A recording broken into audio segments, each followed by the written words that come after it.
Hare Krishna, devotos, mis reverencias a todos, Jai Shira Prabhupada, bienvenidos. Estamos en una nueva edición de Bhakti 360, Conciencia de Krishna en todas partes. Hoy con un nuevo tema a tratar aquí en este espacio virtual de Hare Krishna Mar del Plata. Mi nombre es Alfredo Di Florio, mi nombre espiritual es Arjuna Saka Das, y hoy vamos a hablar sobre la psicología ayurvédica y conciencia de Krishna, o la psicología, el ayurveda y la vida espiritual, algo muy interesante, por lo cual tengo una invitada muy interesante el día de hoy, que es Madre Chaitanya Lila de Vidasi, la licenciada Clarisa Crespo. Hare Krishna, Madre, ¿cómo le va? Mis reverencias. Hare Krishna, Prabhu Arjuna, reverencias a todos los oyentes. ¿Cómo va todo? Y a usted. Muchas gracias. Muy bien, muy contenta de estar en Bhakti 360, esperaba este momento. Bueno, todo llega en la vida. Bueno, sí. Antes de meternos en tema, antes de hablar de la psicología y el ayurveda, y a ver todas las conexiones que hay entre esto y conciencia de Krishna y el Bhakti Yoga, me gustaría que usted nos cuente a todos un poco su formación académica, su trayectoria profesional, para que las personas vayan conociendo un poquito más sobre usted. Bueno, Prabhu Arjuna, gracias otra vez por la invitación y por tener estas temáticas en la mesa de Bhakti 360. Yo siento que mi proceso interno de autoconocimiento, de búsqueda espiritual, fue generando situaciones externas, y en la medida en que yo siento que fui avanzando en mi mundo interno, fui avanzando en los conceptos a los que fui como refugiándome o adquiriendo.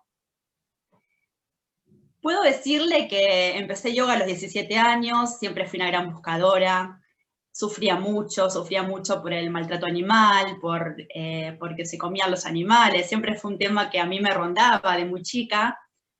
El mundo me era difícil en ese sentido de comprender, y tuve la suerte de conocer, y la quiero traer porque mi historia está marcada por una profesora de yoga que se llamaba Doña Emilia, que vivía en un pueblito muy chiquitito en el sur de Santa Fe, que daba clases dentro de una iglesia, clases de yoga. Sí, era muy especial, ella tomaba clases con Indra Devi, y Doña Emilia me contó que se había ido a vivir a ese pueblito que se llama Bombal, porque su marido había enfermado de cáncer terminal en la ciudad de Buenos Aires, y que el médico le dijo que lo único que lo podía salvar era un cambio de vida rotundo. Entonces se van a vivir a ese pueblo, se hacen vegetarianos, empiezan a sembrar su comida, sus vegetales, claro, sus alimentos, y el marido de Doña Emilia se sana del cáncer, vivió 20 años más después de eso, y Doña Emilia se empieza a dedicar a la práctica del yoga, desde un lugar muy espiritual. Yo tuve la suerte de que los profesores de yoga que tuve no fueron profesores de yoga solamente de asanas, de posturas físicas, sino que me marcaban el rumbo de que el yoga tenía un proceso espiritual profundo. Lo que sucedió es que, bueno, empecé a practicar yoga, practicaba los mantras que Doña Emilia me brindaba y me compartía, pero yo seguía sintiendo angustia, tenía mucho miedo a la muerte prematura, a la muerte en la juventud, tenía ese miedo. Entonces dije, yo quiero darle una respuesta a esto desde un lugar psicológico, poder trabajar la mente, porque mi mente no se estaba transformando. Yo me sentía mejor, me gustaba mucho la práctica espiritual, como Doña Emilia me la presentaba, pero no sentía grandes transformaciones. Entonces decido estudiar psicología. Y en la psicología, bueno, usted sabe, hay 108 técnicas, en realidad teorías, con todas las variaciones en cada una de ellas, o sea que es una disciplina que tiene respuestas desde todos los lugares para la mente y para las emociones. Y me empiezo a encontrar en la formación que hice en Córdoba, porque, ¿qué pasó? Yo empecé a estudiar psicoanálisis de muy chica, porque tenía un primo que me leía las obras completas de Freud en la plaza cuando yo era una niña. Y como, claro, yo de niña no entendía lo que él me contaba, porque era muy difícil entender a Freud, yo grabé en mi mente que el psicoanálisis no era para mí, que no lo iba a poder comprender. Y como en Rosario la formación era psicoanalítica, decido ir a estudiar a Córdoba, porque Córdoba en ese momento, y seguramente sigue con este sistema educativo, tiene una gran amplitud de técnicas, donde uno ve las más importantes y todas sus variaciones. Y en los últimos años, uno elige qué materias estudiar de acuerdo a la técnica que elige. Está bueno. Entonces uno tiene como una pequeña formación, digamos, claro, en la facultad. Por supuesto que ahí vi psicoanálisis, pero también vi psicología cognitiva conductual, vi Gestalt, vi psicología transpersonal, o sea, bueno, una variedad de herramientas dentro de la psicología. Después ahora pensando y tratando de integrar conceptos, y hoy que estuve pensando en la psicología y en la psicología ayurvédica, digo, bueno, ya Freud, dentro de su teoría psicoanalítica, marcó el descubrimiento del inconsciente, de una mente profunda a la que no tenemos acceso fácilmente, y que la psicología ayurvédica la trata. Después vamos a charlar de esto, de esta mente profunda, y que es en gran parte inconsciente. Claro. Entonces, digamos, Freud ya hace este descubrimiento fundamental en Occidente. También su teoría de la compulsión a la repetición, que podríamos pensar las teorías del karma, ¿no? Donde las personas realizamos acciones y tenemos los mismos efectos una y otra vez. Él habló muy marcadamente de que priorizaban las pulsiones de muerte sobre las de vida. Eso me llamaba mucho la atención. Claro, después pensaba Freud estuvo en este mundo en un momento donde estaba la Segunda Guerra Mundial, Claro. fue perseguido como judío, murieron todos sus familiares casi prácticamente en los campos de concentración, y decía, las pulsiones de muerte están por sobre las de vida. Hoy sabemos también que en esta era de Kali, esta era de riña, de hipocresía que estamos atravesando, que así la describen los Vedas, se habla de que la modalidad tamásica está como prioridad en las mentes de las personas, ¿no? En términos generales. O sea que voy encontrando cada vez más conceptos, pero bueno, son los primeros conceptos que empiezo a conocer en relación al psicoanálisis. Cuando estudio psicología cognitiva conductual en Córdoba, aparece esto de la importancia del razonamiento, que después lo vamos a integrar con el Buddhi, pero ya lo vamos anticipando, ¿no? La importancia de poder razonar, de activar la inteligencia dentro del aparato psíquico, tanto para lo que ingresa a la mente como para lo que va a salir de la mente profunda hacia la afuera. Claro. La psicología cognitiva da mucha importancia al discernimiento. La Gestalt, que trae conceptos del budismo, que habla del darse cuenta, del tomar conciencia, bueno, la búsqueda de una mente más vacía, podríamos decir como la búsqueda del budismo lo propone, ¿no? Este estado de nirvana en relación a un vacío de la mente, a vaciarla de pensamientos y emociones innecesarias. O sea, todos esos conceptos me fueron nutriendo mucho realmente, y me acompañaron durante muchos años de mi vida. Digo porque ya en un punto, hablo en pasado porque ya me estoy un poco, no desprendiendo, porque esos conceptos sirven para diferentes estados de conciencia de las personas, y todos son útiles para una determinada historia en particular. Claro. Y hay que saber como psicólogo por ahí discriminar qué necesita la persona recibir y qué puede escuchar en el momento que viene la consulta. Pero el desarrollo del yoga, el desarrollo de la psicología y el descubrimiento, que después vamos a hablar de la conciencia de Krishna, ahí me llevan a una gran transformación interna. Gran transformación, Prabhu Arjuna. Realmente siento que la mente se fue transformando a partir del canto de Hare Krishna, que después vamos a hablar de esto. Entonces, a partir de esa transformación interna es cuando digo, bueno, si yo sigo solamente con las propuestas de la psicología más tradicional o más occidentales, les estoy quitando a las personas la posibilidad de conocer aquello que nos da más felicidad en la vida. ¿Y qué es? El descubrimiento, la conexión con nuestra verdadera identidad, que es que somos almas espirituales. Entonces, con eso todo cambia. Sin eso, todo es mínimo. Sí, entiendo. Yo sé que las técnicas de psicología ayudan mucho a las personas a sentirse mejor, pero no a transformar la realidad tan profundamente. Claro, entonces podríamos decir, bueno, usted tiene su formación académica occidental y después descubre como esta faceta de que dentro de la Ayurveda o dentro de lo que sería la ciencia médica de los Vedas también hay un abordaje psicológico y se orienta para el lado, digamos, oriental, ¿no? Pasa desde lo estructural, académico, facultativo, occidental, a estas herramientas que tienen miles de años y que por ahí no eran tan conocidas en Occidente. En realidad, yo lo que le decía un poco, creo que los procesos internos van cambiando las realidades externas, esto que le decía, ¿no? Porque si vamos a la situación puntual de mi historia personal, dentro de mi grupo espiritual, después de conocer a Doña Emilia, que estuvo en un grupo de Rosario por 20 años, un grupo muy lindo, realmente muy, muy valioso en mi historia, de la mano de Mohan Yul, un profesor de yoga muy conocido ahí en Rosario, estaba un médico ayurvédico que se llamaba Carlos Chesta, que sigue trabajando como médico ayurvédico, es muy joven Carlos, de muy joven empezó con esta medicina. Yo la tenía ahí al lado, Claro, pero no la tomaba. Esas cosas que están, claro, pero que cuando son el momento justo uno las puede como incorporar. claro, claro. Entonces la Ayurveda llega después del yoga, después de muchos años de la práctica de yoga, a mi vida, a interiorizarse, digamos, en mi interior, por decirlo. Lleva mucho más tiempo que el Hatha Yoga, porque la Ayurveda es como la parte terapéutica del Hatha Yoga, es la parte del tratado médico dentro del Hatha Yoga. Claro. Pero bueno, vino mucho después la realidad. Yo creo que tenía que hacer todo este recorrido, por alguna razón que desconozco, para casi volver al origen por donde había empezado, pero de la mano de la filosofía de conciencia de Krishna, donde yo ahí encuentro este cambio profundo que yo quiero empezar a compartir. Claro, claro. Y la gran diferencia entre lo que sería la psicología que nosotros conocemos en Occidente, que uno va a un consultorio, no sé, se sienta en una silla o se acuesta en un diván y tiene su terapia con su doctor, ¿qué gran diferencia habría entre eso y lo que sería la psicología ayurvédica? ¿Sería que la psicología ayurvédica acepta la existencia del alma, la existencia del ser, y que quizás lo occidental no?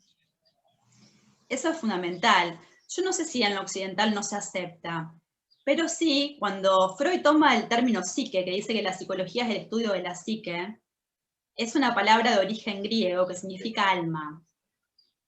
O sea que en un momento se intentó que la psicología occidental esté asociada al alma, pero como en ese momento se pujaba mucho el terreno científico y que la psicología sea avalada como ciencia, sí, como una Ciencia ciencia dura. reconocida, Claro, sí, sí.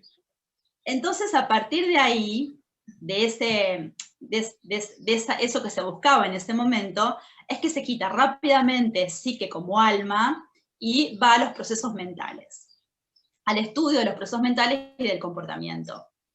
Entonces, digamos que por este afán de Occidente de ser reconocido experimentalmente o científicamente y de ser descubierto el inconsciente y comprobado, se le saca a la psicología el jugo más importante. Yo no sé si ningún psicólogo contempla el alma en el ser humano, pero digamos que las teorías, por lo menos las primeras teorías importantes dentro de la psicología, sí quitaron este término.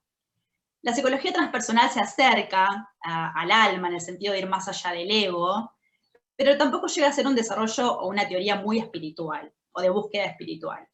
Y la psicología ayurvédica sí, lo que dice es que detrás de esta mente, detrás de esta inteligencia, habita el ser, que es nuestra verdadera identidad.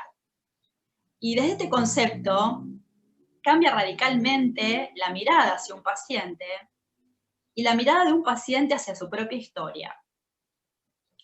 Porque en realidad cuando un paciente viene al consultorio o trata con cualquier psicólogo en cualquier ámbito, hace mucho hincapié en aquellos dolores, en aquellas heridas, en los sufrimientos, Claro. en lo que nos pasó como negativo, también a veces en lo que nos pasó como positivo, o como uno lo interpreta, pero básicamente se habla del gran dolor de la falta, ¿no? Porque la falta es parte de la vida material, nadie tiene todo completo en este mundo.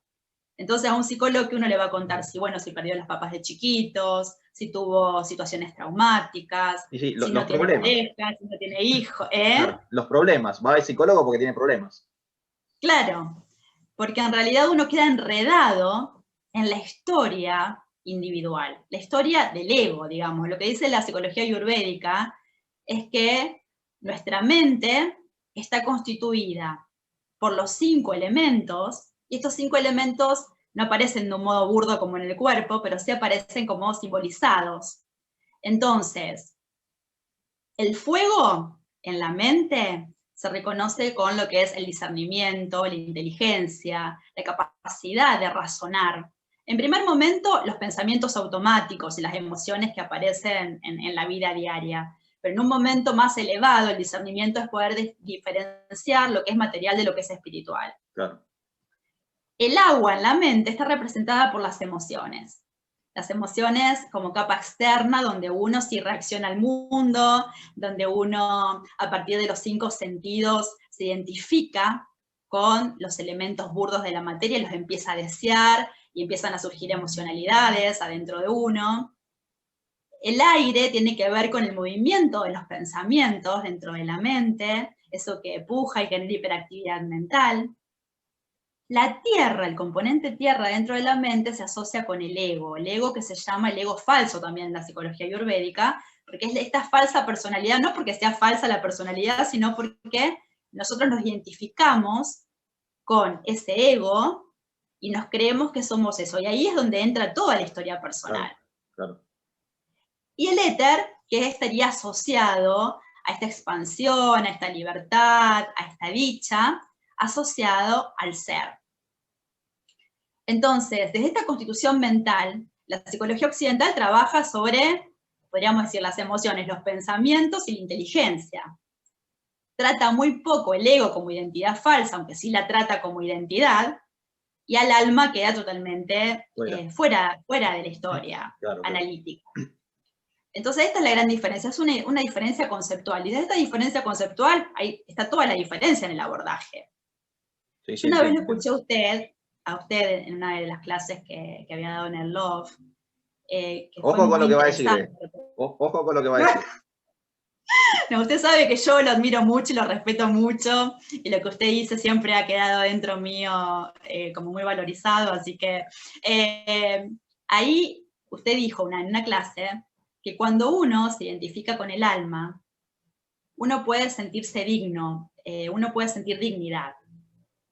Porque usted decía que en realidad las historias personales, las historias materiales que todos atravesamos en nuestras familias de origen, las familias que armamos, en las situaciones colectivas a las que pertenecemos, están llenas de deficiencias y de sufrimientos, de inestabilidad. Hoy tenemos algo, mañana no tenemos, hoy nos quieren, mañana no nos quieren. Entonces, si quedamos como enredados en esa historia, nosotros nos sentimos empobrecidos, nos sentimos vulnerables, nos sentimos angustiados, pero si nos identificáramos con nuestra verdadera identidad, que es ser almas espirituales, desde ese momento ya nuestra vida entera tiene sentido, nos pase lo que nos pase. Tal cual. ¿Usted se acuerda que un poco esto para que podamos charlarlo? Sí, y entendiéndonos como almas estamos libres de todo del sufrimiento, del dolor y todas esas situaciones que los arrepentimientos, ¿no? Porque en la historia material, personal de todos nosotros, hemos tenido momentos indignos, ¿no? Que levante la mano el que tuvo algún momento indigno acá, ¿no? Presente, y creo que lo tuvimos todos, pero como almas espirituales libres de todos esos condicionamientos y esas limitaciones, reconocernos como espíritu redignifica a la entidad viviente, ¿no? Al ser.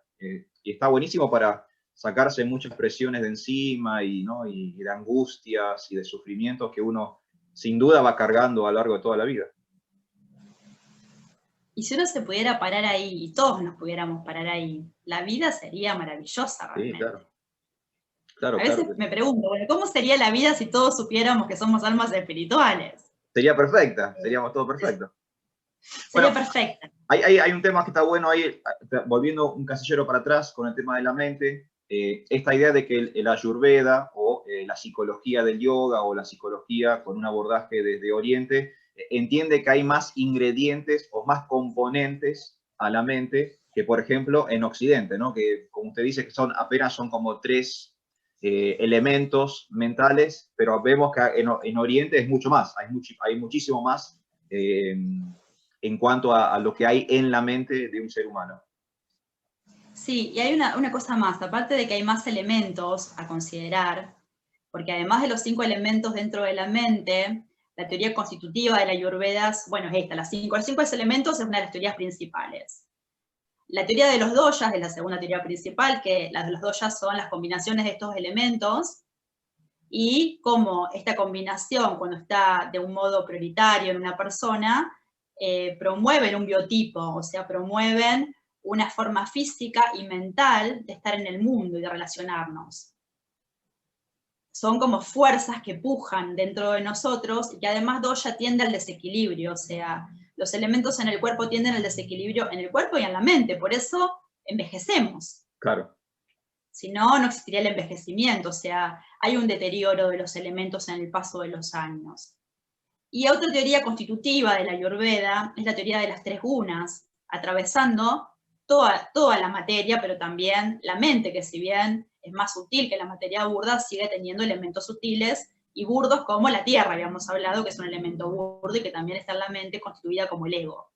O sea que acá estamos con un abordaje que es bastante más complejo que lo que se presenta en Occidente, porque tenemos ya la mente con más elementos que lo que presenta la psicología occidental. Además tenemos este concepto de dosha, que serían como capas, de distintas capas de existencia o distintas capas del ser. Y además tenemos el entendimiento del ambiente, ¿no? Que serían las gunas o las energías que me envuelven. O sea que el psicólogo ayurvédico tiene mucho más material, ¿no? para analizar.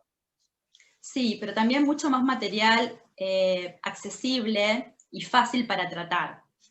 Porque el Ayurveda plantea un axioma que creo que es para la vida entera, y es que lo semejante aumenta lo semejante y lo opuesto lo disminuye. Y este axioma, si nos ponemos a pensar detenidamente, funciona en todo, y es perfecto. Entonces, lo que hace la psicología ayurvédica es ver dónde está el desequilibrio, en cuál de estos elementos, en cuál de las gunas. Para los que no conocen el término guna, guna también es la atadura al mundo material, son las sogas, y son fuerzas, energías que están dentro de nosotros y fuera de nosotros. Dentro de nosotros son fuerzas que nos pueden llevar hacia abajo, a la descomposición, al desorden, a la confusión, a la inercia, a la angustia, a la sensación de separación, donde es la modalidad de tamas, donde ahí el ego está con mucha tierra, por decirlo, ¿no? Si pudiéramos asociar los elementos, el ego tiene mucha constitución ahí, porque hay un gran sentido de identificación con la personalidad y un gran sentido de diferenciación y de separación, por eso tanto sufrimiento, ¿no? Una modalidad tamásica. Rajas, que es una energía que tiene que ver con el movimiento, con el deseo desenfrenado, con la búsqueda hacia el afuera, con la satisfacción de los 5 sentidos, la gratificación de los 5 sentidos, y es una modalidad que va desde el centro hacia afuera, hacia lo externo.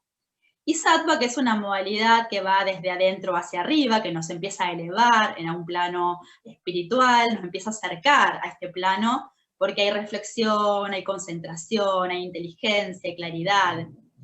Y lo que dice la Ayurveda es que si bien los doshas, estos elementos en el cuerpo, esta combinación de elementos y en la mente, van a desorganizarse y desintegrarse, en el ser humano, cuando pasa el tiempo, tiene que empezar a equilibrarse desde las gunas. Claro. Porque si yo me empiezo a equilibrar desde las gunas y empiezo a trascenderlas con el camino espiritual, yo voy a empezar a desidentificarme del cuerpo y a separarme de los dolores, de los sufrimientos, de las pérdidas, de todo lo que sucede inevitablemente con el paso de los años. Claro, claro, sí, sí, empezar está bueno, ¿no? Porque la psicología ayurveda, por ahí lo que estoy entendiendo yo es que nos explica o nos ayuda a comprender procesos internos y también procesos externos, o sea, cómo mi mente funciona como mente y cómo mi mente funciona en relación con el medio ambiente, ¿no? Es como un combo. Así es, y hay un montón de herramientas para equilibrar.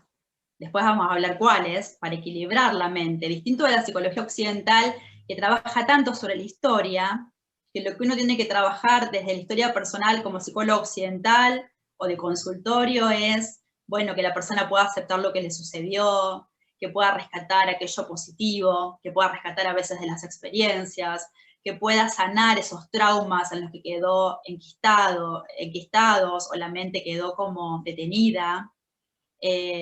Bueno, trabajar sobre esas temáticas, digamos, en relación al discurso de la historia personal, pero no nos deja ir más allá de eso. Claro. Que yo sé que no es poca cosa, pero la psicología ayurvédica plantea ya otra situación totalmente distinta de identificación, donde hace que uno pueda equilibrar todos esos desajustes desde otro lugar, desde un lugar ya espiritual, podríamos decir, o, si no es espiritual, equilibrando los elementos y las gunas de un modo más móvil y flexible, porque la psicología tradicional trabaja sobre patologías como armadas. Bueno, vos tenés una estructura y ya está. Esa es tu estructura toda tu vida. Encajás en un formato. Claro. En cambio, la psicología ayurvédica plantea esto de la movilidad, ¿no? Que uno puede pasar de tamas a rayas, Claro. puede pasar de rayas a sattva, o sea que hay un tratamiento para que uno pueda ir clarificando la mente desde un lugar mucho más práctico también, y mucho más flexible. La patología no está pensada como en la psicología tradicional con un diagnóstico y un tratamiento, sino como un desequilibrio que uno, teniendo otro tipo de hábitos, puede Equilibrar. rápidamente armonizarse. Claro. Claro, está bueno porque también esto que hablábamos antes, ¿no? Es si yo me identifico como una persona con un, digamos, un desorden psíquico, eso también puede ser malo psicológicamente, ¿no? Entonces yo me empiezo a autocreer que soy neurótico, creo que soy psicótico y me limito, me autolimito, ¿no? Pero entendiendo que simplemente hay algo que está como, digamos, desequilibrado, si hago algunos ajustes, ya no soy ese neurótico, psicótico, etcétera, etcétera. Es así. Lo que pasa es que yo lo que voy descubriendo es que a las personas les encanta hablar de la historia personal. Estamos tan identificados, Claro. no como, es como con la novela de cada uno, es como, no sé, como Es mi la historia, historia, es sí. mi historia. Claro, Y nos cuesta mucho querer corrernos de ese lugar también, porque claro. estamos fuertemente identificados con el ego, entonces estamos fuertemente identificados con la historia individual y familiar. Sí, sí, Por sí. eso, casi siempre la psicología ayurvédica la busca aquel que ya está como vibrando en esa sintonía ya más del alma, ¿no? Donde entiende que son identificaciones falsas los roles, que si bien son necesarios y tenemos que asumirlos con responsabilidad, no nos definen por entero. Claro, Es claro. como que ya uno tiene que estar con otro cambio de conciencia para poder apreciar estos conceptos. Está bueno, está bueno. Está bueno que hablemos esto del cambio de la conciencia y hablemos también de la trascendencia, como ha mencionado, porque la psicología ayurvédica evidentemente lleva a la persona desde su problema material hasta una situación de liberación o de trascendencia. Y en el medio quería hablar de algo que usted había comentado, que es uno de los aspectos de la mente que a mí me resulta muy interesante, la cuestión del buddhi, esta inteligencia que tenemos que desarrollar o fortalecer para justamente poder superar momentos traumáticos o momentos de dolor, momentos de sufrimiento, y que es muy importante en el diálogo del Bhagavad Gita, ¿no? En ese texto central del Bhakti Yoga, hay mucho bueno, de hecho sabemos que en los primeros 6 capítulos hay mucha información sobre la psicología según Conciencia de Krishna, pero me gustaría que usted me hable un poquito sobre el concepto de buddhi, de este aspecto de inteligencia que también tiene nuestra mente. El buddhi está en la parte de la mente intermedia, o sea, está la mente automática, la mente externa, dice la psicología ayurvédica, donde ahí están las emociones, los pensamientos automáticos, está la relación con todo lo externo a partir de los 5 sentidos, y es eso que viene, que irrumpe desde lo sensorial, y que nos determina muchas veces hasta el ánimo, nos determina la forma de pensar si nosotros no estamos atentos a Claro, todo eso que nos circunda. Tenemos la mente profunda, que dice la Ayurveda que está relacionada con el elemento aire, y ahí en esa mente está justamente todo lo que es inconsciente, están los samskaras más antiguos, o sea, de nuestra primera infancia, aquellos que traemos genéticamente también, y para el que creen vidas pasadas, también hay toda una información de vidas pasadas en toda esa mente profunda. Y el buddhi, la inteligencia del elemento fuego, está en el medio. Se dice que es el portero de la mente, o debería ser el portero de la mente. claro, Entonces tiene que estar muy atento este portero a toda esa información que ingresa. Todo lo que ingresa por los 5 sentidos es alimento para la Ayurveda, esto es importante decirlo. Entonces, esto que captaron mis ojos, esto que captaron mis oídos, esto que toqué, esta persona que está asociada cerca o más lejos y que yo comparto, toda esa nutrición, tengo que estar muy atento a cómo ingresa, porque si ingresa lo que no es positivo o saludable para nuestro recorrido de autoconocimiento, nuestro conocimiento espiritual, pasa directamente a la mente profunda y se instala ahí. claro. Entonces, el elemento buddhi, el elemento inteligencia, tiene que estar muy atento a todo eso que ingresa, porque es la forma de decir, esto no va a ingresar y lo voy a soltar, lo voy a liberar, no le voy a dar paso, y esto sí lo voy a internalizar y me voy a nutrir, de esta forma voy a nutrir mi mente. Es como un Y eso va a filtro, pasar a la mente profunda. claro. Trabaja como filtro, sería. Sí, y al revés lo mismo. A veces tenemos emociones que no conocemos el origen o reacciones emocionales muy profundas y que si no estamos atentos las dejamos salir y las descargamos sobre los demás. Claro. Entonces, el Buddhi es fundamental, pero cuanto más se acerca al ser, cuanto la inteligencia más se acerca a estos conceptos superiores de la mente, más empieza a trabajar en función del alma. Está bueno. Cuanto menos se acerca y más está en la superficie, más trabaja en función del ego. Esto es lo Y que dice la psicología ayurvédica. está bien. ¿Y qué ejercicios o qué proceso, qué metodología, cuáles serían los pasos para, así, en un resumen general, para llevar la mente desde un estado, digamos, más de tama, más de oscuridad, hasta sattva, más de iluminación? ¿Cómo tendría que hacer uno? ¿Es una cuestión de hábitos? ¿Hay ejercicios? ¿Cómo es que uno puede llevar su mente a estados más elevados de la conciencia? Primero quiero decirle algo que no le dije antes cuando hablábamos de las gunas, pero estamos hablando sobre un libro que se llama, de David Frawley, que se llama Ayurveda y la mente. Es el único prácticamente libro que existe sobre el tema, es muy grande, por suerte, pero no hay mucho material sobre la psicología ayurvédica. Y Frawley lo que habla, que las gunas tienen que ser trascendidas por lo que se llama el sattva puro, el estado de sattva puro. Y ahí es donde aparece, bueno, en nuestra filosofía de conciencia de Krishna, lo que es trascender las tres gunas, Claro. las modalidades de la naturaleza material. Porque dice que la psicología ayurvédica no tiene que apuntar solamente a liberar a la persona del dolor y de la identificación con el cuerpo, sino que tiene que promover estados de bienestar donde nosotros nos encarguemos de ayudar a otras personas a lograr ese despertar también. O sea, yo no es que pienso solamente en salir del sufrimiento, sino en sentirme bien, pero desde la buena identificación, desde la real identificación con el alma, y poder empezar a compartirlo a los demás. Claro. Lo que sería más el amor universal, empezar a ocuparme de los demás, del otro, del bienestar del otro. O sea, donde yo salgo de mí, de mi propio centro, y empiezo a ocuparme de los demás, en unión con todo lo que existe. Esto lo quiero marcar porque no es solamente las gunas, sino trascender también las gunas, y proponen, bueno, diferentes métodos. En realidad el tratamiento ayurvédico es siempre de tamas a rayas, o sea, si yo estoy muy aplastado, muy confundido, muy enojado, muy angustiado, si estoy deprimido, es muy difícil pasar a un estado de modalidad de sattva, de bondad. Entonces, la primera propuesta es rayas, que la persona empiece a actuar, que haga, que realice, ¿no? Después, una vez que yo ya empecé a moverme, que ya estoy activo, que ya recuperé la acción en la vida, y salí de ese letargamiento, tampoco es bueno quedarme en este estado, porque este estado, como vimos, está lleno de deseos hacia lo externo, de búsqueda de la felicidad en el afuera, y siempre nos vamos a dar cuenta que la felicidad en el afuera es momentánea, claro, es incompleta, es impermanente. Entonces también me va a llevar al sufrimiento. Entonces, cuando yo ya estoy en esta acción, ahí sí se proponen técnicas que son técnicas espirituales, y yo quería después leerle, si usted me permite, un párrafo que él habla, porque me gusta como él lo dice, pero él habla de que las terapias espirituales son fundamentales en la psicología, porque sin ellas la psicología carece prácticamente de sentido. Y propone como técnicas, escuchen porque son las que hacemos en la conciencia de Krishna, a ver. el canto de mantras, la práctica de rituales, el servicio a Dios y la atención a la deidad. Es un devoto. O sea, cuando yo... Al final es un devoto. Digo, bueno, Frawley, claro.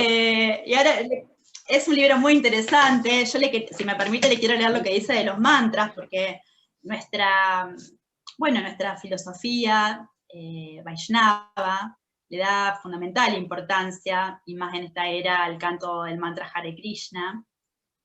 Y bueno, cuando yo estudiaba, o sea, si bien nosotros lo sabemos y lo experimentamos y tenemos conocimiento de esto en los textos sagrados, bueno, cuando le dice un médico desde el lugar de la psicología ayurvédica, reafirma mucho más también, ¿no?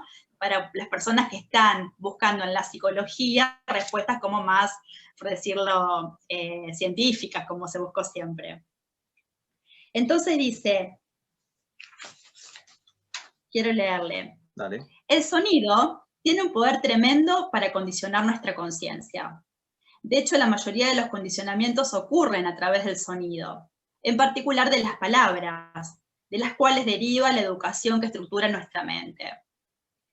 El sonido mueve la mente y el corazón y puede llegar muy adentro y tocar nuestros deseos y aspiraciones fundamentales.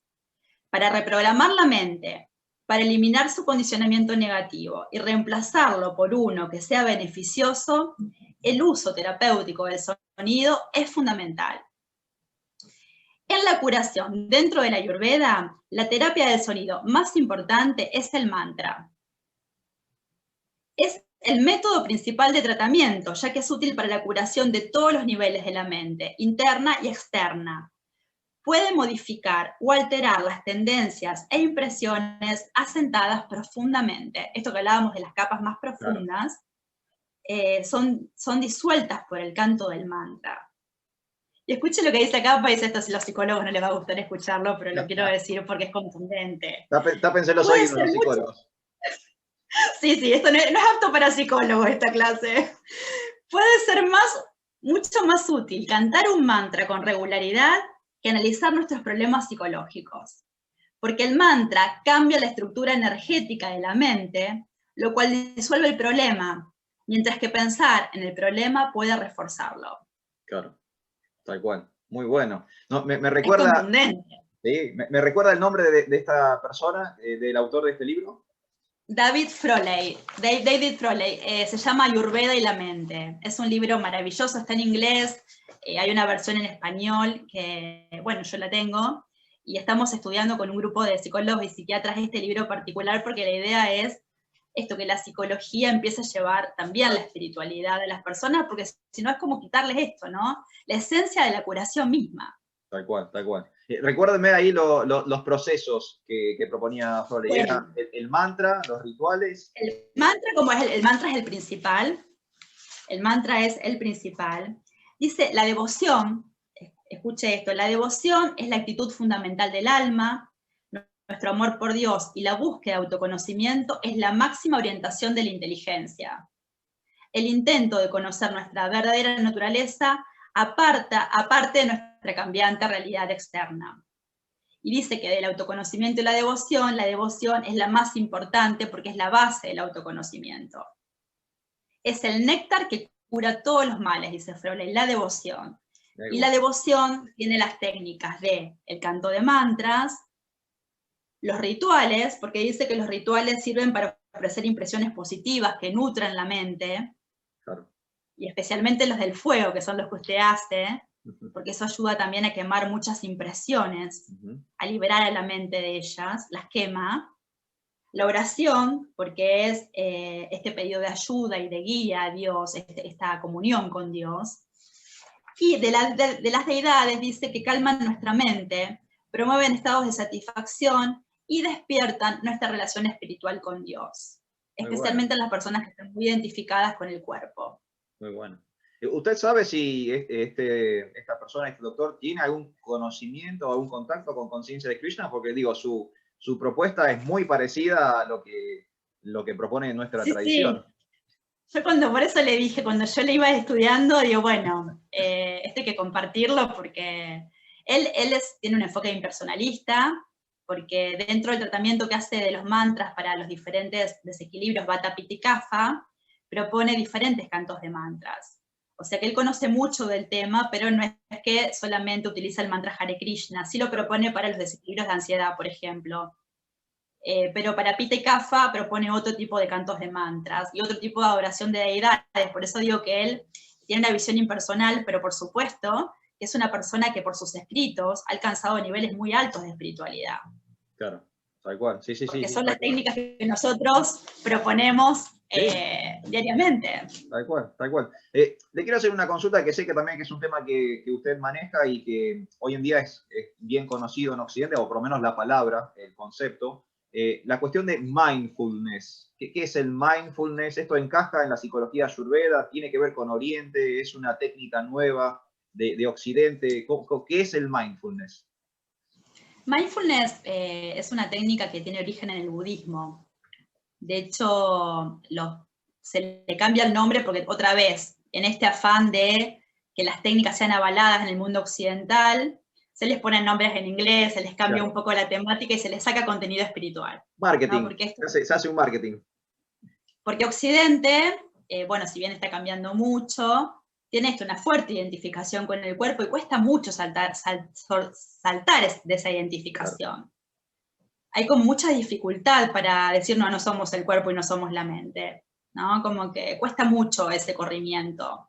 Sí, creo que porque hay mucha propuesta de disfrute, mucha propuesta de éxito hacia la afuera, claro. mucho objetivo material a alcanzar, ¿no? Creo que quedamos como muy enredados, y esta educación del sonido con que la palabra no estuvo asociada a la vida espiritual desde que somos niños. Claro, tal cual. Sino todo lo contrario. Entonces mindfulness la trae un médico a Estados Unidos, donde empieza a hacer investigaciones, pero la trae del budismo. De hecho, es una reducción de la vipassana, esta técnica budista de silencio y quietud, claro. Extrema, diría yo, porque prácticamente se practica la no reacción al cuerpo y a la mente. Lo que logra esta técnica, podríamos decir, es la modalidad de la bondad. Logra que la persona no reaccione a sus impulsos, a sus pulsiones más instintivas, claro. Que pueda desarrollar la observación. Se plantea mucho la observación, y ahora que lo pienso, desde ese sentido es como, la Ayurveda también propone la observación como técnica mental, porque es lo que me permite separarme de la historia y poder mirarla desde afuera. Más es lo que me permite, claro, mirar el cuerpo y la mente desde otro lugar. Sin observación, esto es muy difícil de lograr. Claro. Entonces, mindfulness propone la observación, la atención plena, y lo que yo leía de Froley, porque Froley lo que propone dentro de los 8 pasos del yoga, dice que el aspecto más importante, porque es el que permite todo lo demás, es pratyahara. Pratyahara dentro de los pasos del yoga es el control de los sentidos, pero lo propone no solamente como el yogi que mira hacia adentro y se queda como muy quieto y observando, como también se propone en mindfulness, en la práctica formal, sino que lo que propone Froley, que también lo propone el mindfulness, es que los sentidos tengan atención plena, que yo esté atento a no quedar atrapado por lo que mis 5 sentidos me proponen en relación con el mundo. Y que también, dice él, es un método de pratyahara. No solamente retirar los sentidos, sino tornarlos conscientes. Porque en el ser humano muchos de los problemas automáticos que tenemos en los comportamientos es porque entró información por los 5 sentidos y nosotros respondimos a ellos desde el deseo. Claro. Entonces, en ese sentido sí tienen en común la atención plena, la conciencia, la observación, pero mindfulness no propone ni llegar a un estado espiritual, ni propone la espiritualidad como lugar a alcanzar, porque vienen del budismo y proponen el vacío, ¿no? La experiencia de vaciedad para la mente. Sí, sí. O bueno, en alcanzar cierta calma, ¿no? Cierta situación de paz. ¿No? Ese sería, me imagino, el objetivo del mindfulness. Sí, si uno mira a los budistas, Prabhu vio la modalidad de la bondad, se les ve eso, la modalidad de la bondad caminando, ¿no? Personas centradas, en eje, pacíficas. Eso es mindfulness, es atención plena. ¿Y cómo está el academicismo, cómo está la carrera, la profesión psicológica en relación con estas nuevas miradas o estos nuevos abordajes que van llegando? Porque tenemos estas disciplinas como psicología ayurveda, tenemos las prácticas como el mindfulness. Digo, ¿cómo está el mundo psicológico occidental frente a estos, digamos, nuevos intentos o nuevas miradas o nuevas técnicas que van llegando de otra parte del mundo? Lamentablemente dividido y empuja, como la mayoría de las cuestiones humanas cuando se toman desde los fanatismos, claro. Desde los extremos, desde los liderazgos y seguir un líder ciegamente, ¿no? El psicoanálisis sigue teniendo mucha fuerza en este país, muchísima fuerza, y hay facultades donde solamente se brinda psicoanálisis, digamos. Claro.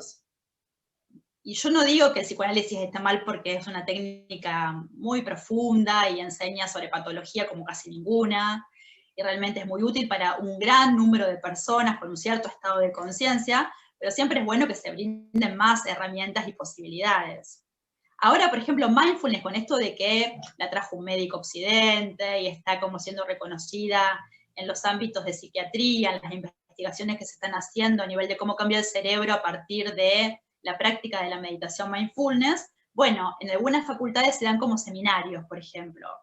En psicología hay un seminario, inclusive en Mar del Plata, de mindfulness. Claro. Pero psicología ayurvédica no. No. O sea, es como el ayurveda, si bien es reconocido por la Organización Mundial de la Salud, o sea que eso está buenísimo porque se reconoce claramente en todo el mundo occidental como un sistema de salud tan importante como los otros, todavía la psicología ayurvédica no está muy sistematizada. Sí, la medicina ayurvédica, hoy el ayurveda es muy conocido por muchas personas y practicado, pero la psicología ayurvédica está en vías de sistematización.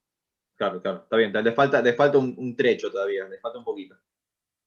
Falta que las personas que practicamos ayurveda empecemos a ejercer la psicología ayurvédica dentro de nuestros consultorios. Por eso estamos con este grupo estudiando este libro de Froley con la idea de, bueno, cada vez empezar a, no solamente ayudar a personas de este lugar, sino después poder ayudar a otros que se formen en esta herramienta tan importante. Está bueno, está bueno. La voy a sacar de situación, de contexto, y quiero hacerle una consulta personal que tiene que ver con su viaje espiritual personal. ¿Cómo es que usted llega a conciencia de Krishna? ¿Cómo conoce la tradición del Bhakti Yoga? Nos contó un poquito cómo se adentró en la psicología. Bueno, ahora cuéntenos un poquito cómo llegó a conciencia de Krishna.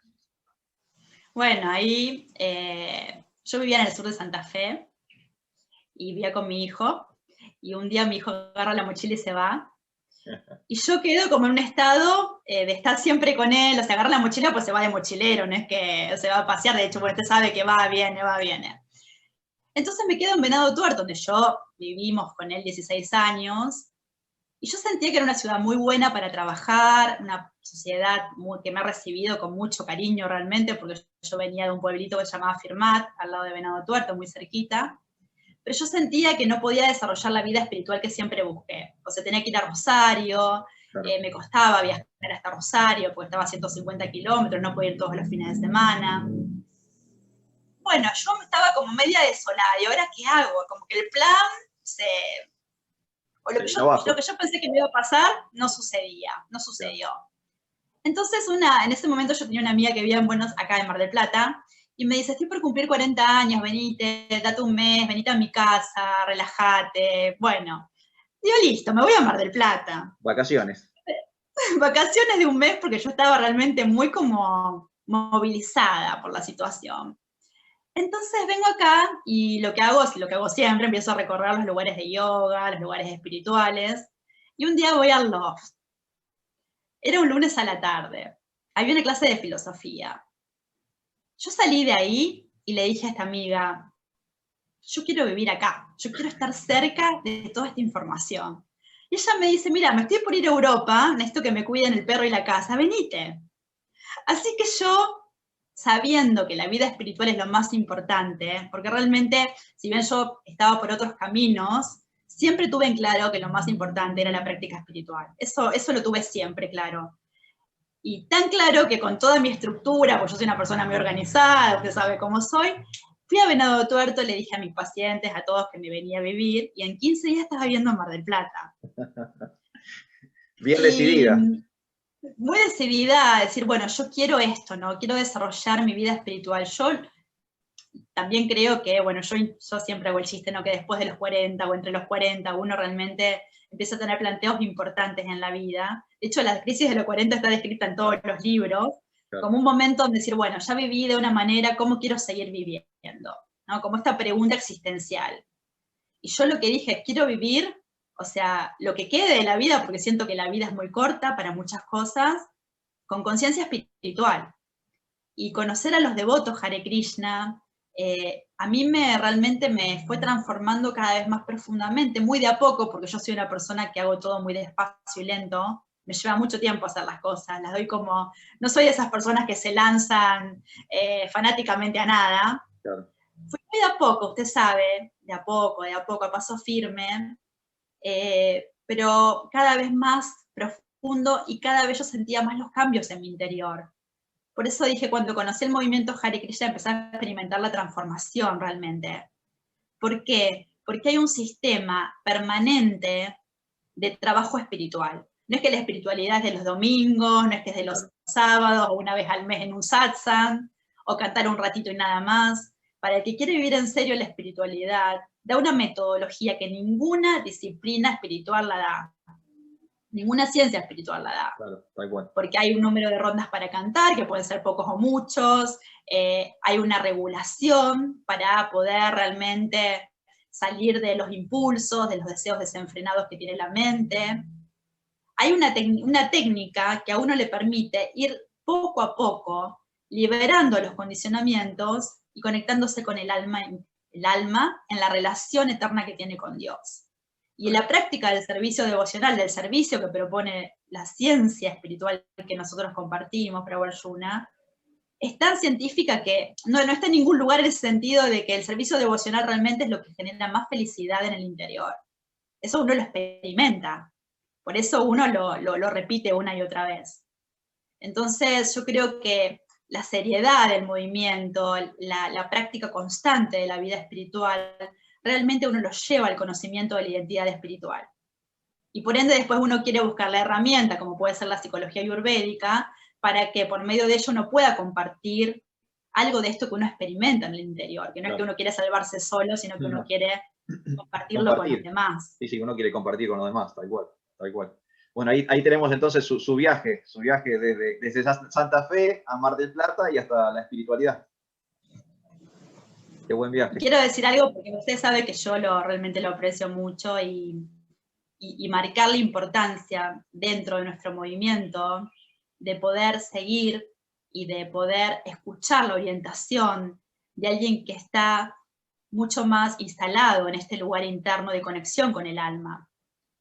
Porque esto también, la sucesión discipular que tiene nuestro movimiento, permite que uno, cuando recién empieza, si uno tiene esto de la inteligencia al servicio del alma, va a escuchar a aquel que a uno lo va a aconsejar, y a veces esos consejos, si uno los escucha, los llevan a un recorrido mucho más grandioso que el que uno podría hacer solo, sin escuchar a nadie. Entonces, lo que quiero agradecer públicamente, porque sus consejos y sus orientaciones a mí realmente me han ayudado a poder posarme firmemente en este movimiento y a transformar mi vida. Y después, el conocer a mi maestro espiritual en el viaje a India fue también como el broche, ¿no? Donde yo ya ahí pude, bueno, iniciarme y tomar un compromiso mayor, pero la transformación psíquica que yo encontré a partir de escucharlo, seguir sus orientaciones y seguir las de mi maestro espiritual, realmente, bueno, yo estoy eternamente agradecida. Bueno, muchas gracias a usted también. Y bueno, y usted tiene un maestro espiritual que también tiene que ver con la salud, ¿no? Su Santidad Pralanananda Swami, que tiene su orientación también por el tema de la salud.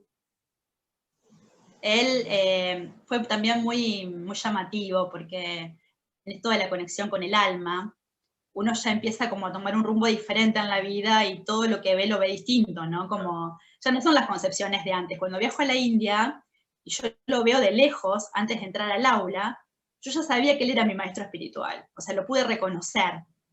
De hecho, estaba ahí mi hijo y le dije, encontré a mi maestro espiritual, sin haberlo escuchado. Claro. Y después me entero que la clase que él daba era justamente la presentación de un libro, espero que se encuentre con buena salud, que es un tratado de Ayurveda en función de todo lo que Srila Prabhupada es nuestro fundador Acharya, lo digo para los que estén escuchando esta entrevista que no conocen, es quien trajo este movimiento occidente. Srila Prabhupada sabía mucho de Ayurveda, de hierbas medicinales, de masaje Ayurveda, y daba estos consejos a los devotos cuando se enfermaban. Y mi maestro espiritual, bueno, además de todo lo que tomó de Srila Prabhupada, por supuesto que investigó y es un gran investigador del tema, como también, bueno, es profesor de Hatha Yoga, es astrólogo. Lo que pasa es que ya él fue dejando estas herramientas porque se fue con el paso del tiempo, no es que las dejó en el sentido personal, las dejó en el sentido de, por ahí, de estar mucho tiempo dedicado a enseñar estas disciplinas, está mucho más enfocado en la prédica, en compartir la conciencia de Krishna. Pero sí, cuando lo conocí dije, claro, con razón yo sentía que era un maestro espiritual, porque todas como las búsquedas estaban ahí en él, ¿no? Claro. Todas las respuestas que buscaba. Qué bueno, qué bueno. Madre, vamos a ir cerrando por el día de hoy. No sé si quedó algo en el tintero, algo que quizás de lo cual no hayamos hablado y que sería bueno si usted quiere reforzar algo o tener algunas palabras finales, ya para ir cerrando el día de hoy. Por ahí, hablando del maestro espiritual, el otro día dijo él que cuando uno conoce la conciencia de Krishna y se ubica en que uno tiene una relación eterna con Dios y que uno es un alma espiritual, Ya no importa mucho si uno es exitoso, si no le va bien en la vida, si tiene familia, si no tiene familia, si es lindo, si es feo, si es bueno, o sea, si no es bueno. Ya no importa. Claro. Porque lo más importante de la vida, que es la identificación con el alma y el servicio a quien nos dio la vida, que es Dios mismo, ya esa es la vida que tiene sentido para nosotros. Entonces, si nosotros nos posamos en la práctica espiritual, nuestro día tiene sentido, independientemente de lo que nos pase después. Tal cual. Y esto es muy alentador para que uno practique vida espiritual, porque se Bueno. disminuyen prácticamente todos los sufrimientos. Es un excelente consejo, madre. Muchísimas gracias por todo, gracias por su tiempo, su conocimiento y por participar de nuestro programa. A usted, Pravarjuna, por permitirme estar en Bhakti 360, un programa alucinante, de mucho conocimiento con los devotos, de mucho compartir, de modo personal, así que muchísimas gracias por este servicio. Ok, madre, mis reverencias. Y bueno, un saludo a todos. Nos vemos el jueves que viene. Hare Krishna, Haribol. Hare Krishna, saludos a todos, Haribol.